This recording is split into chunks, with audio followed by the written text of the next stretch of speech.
بسم الله الرحمن الرحيم سبح اسم ربك الأعلى الذي خلق فسوى والذي قدر فهدى والذي أخرج المرعى فجعله غثاء نحوا سنقرئك فلا تنسى إلا ما شاء الله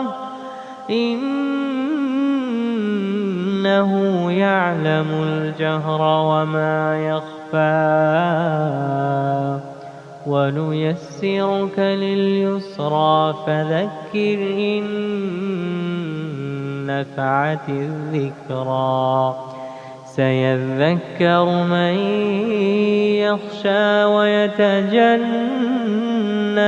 الأشقى الذي يصلى النار الكبرى ثم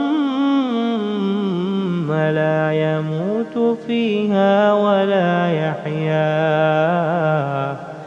قد أفلح من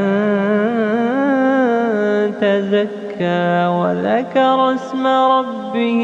فصلى بل تؤثرون الحياة الدنيا والآخرة خير وأبقى إن هذا لفي الصحف الأولى صحف إبراهيم